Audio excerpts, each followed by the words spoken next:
என்றும் நான் செல்ல மாட்டேன். அன்பான தேவ பிள்ளைகளே, உங்கள் யாவரையும் ஆண்டவரும் இரட்சகருமாகிய இயேசுவின் அன்பின் நாமத்தில் நான் வாழ்த்துகிறேன்.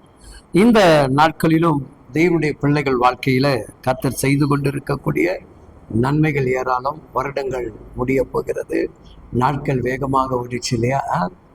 ஜனவரி இப்போ தான் தொடங்கிச்சு, கடைசியில் பார்த்தா முடிகிற வருஷத்துக்குள்ளே வந்து நம்ம நின்று கொண்டிருக்கிறோம்.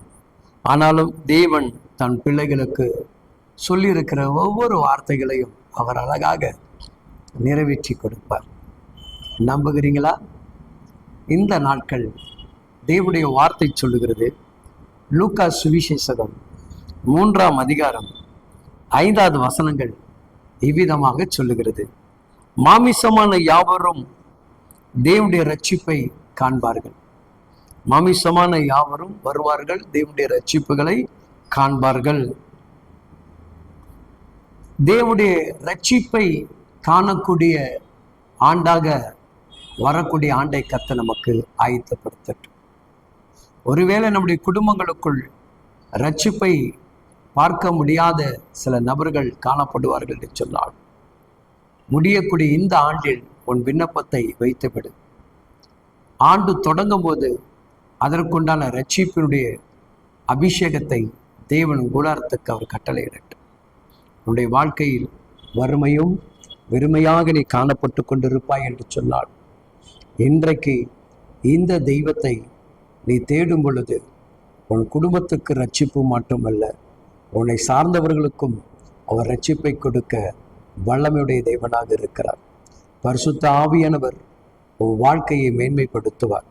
என் அன்பு சகோதரா, கலக்கத்தோடு காணக்கூடிய என் அன்பு சகோதரா, உன் வாழ்க்கையில பரிசுத்த ஆவியானவர் உனக்கு துணையாக இருந்து உன் எதிர்காலத்தை நன்மையாக முடிச்சூட்டி கொடுப்பார். சகல காரியம் உனக்குள் புதிதாக மாறும். என் அன்பு மகளே, வாழ்க்கை வெறுமை என்று எண்ணிக்கொண்டிருக்கிறாதே. என் வாழ்க்கை வறண்ட நிலமாக இருக்கிறது, எல்லா மனிதர்களும் என்னை நிந்தையாக பார்த்து கொண்டிருக்கிறார்கள் என்ற சூழ்நிலை, கணவனை இழந்து பிழையோடு வாழ்ந்து கொண்டிருக்கிற என்னுடைய வாழ்க்கை மற்றவர்களுக்கு கேள்விக்குறியாக இருக்கிறது.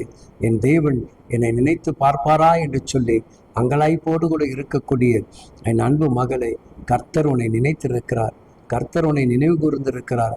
அதனால தான் இந்த மனிதர்களுக்கு முன்பாக தேவன் உன்னை வாழ வைத்து கொண்டிருக்கிறார். அவர்கள் பார்க்கக்கூடிய பார்வைகளோ பேசக்கூடிய வார்த்தைகளோ அது ஒன்றும் உன்னை சேதகப்படுத்தாது. ஏன்னா நீ நம்புகிற தேவன் உன்னை ரட்சித்தவர், நீ நம்புகிற தேவன் உன்னை விடுவித்தவர். உனக்கு விடுதலை கொடுத்த தேவன் உன் குடும்பத்தை கைவிட்டு விடாரா? நிச்சயமாக அவர் கைவிட மாட்டார்.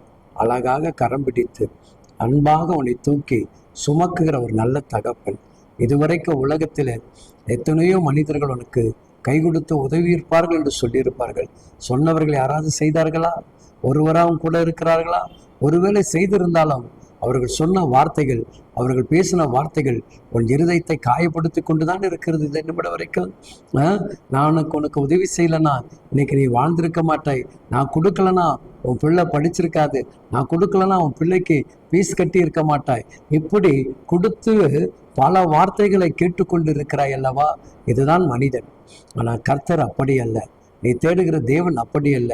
அவரு கரத்திலிருந்து உனக்கு ஒத்தாசை வந்து விட்டால் அவரை குறித்து நீ தான் சொல்வாய்.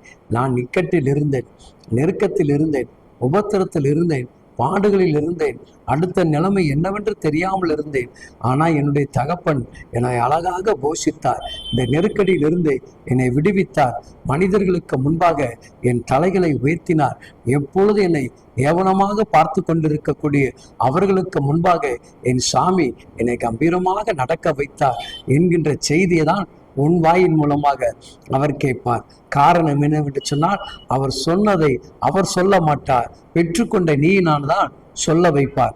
காரணம் என்னவென்றால், அவர் கொடுக்கக்கூடிய ஆசீர்வாதம் நிரந்தரமானது, நிலைத்திருக்கும். தேவன் கொடுப்பது நிலைத்திருக்கும்.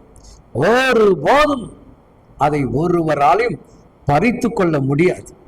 இன்றைக்கு இயேசு சாமி உனக்கும் உன் குடும்பத்தையும் அளவில்லாமல் அவர் ஆசீர்வதிக்க விரும்புகிறார். இந்த ஆசீர்வாதத்தை ஒரு மனுஷன் எடுத்துக்கொள்ள முடியாது. பயப்படாது. கர்த்தருடைய ஆசீர்வாதங்கள் உங்கள் குடும்பத்தில் தங்கி தாபரிப்பதாக. இயேசு சாமி, நீங்கள் அப்படியே செய்து கொடுங்கள். ஆமென், ஆமென்.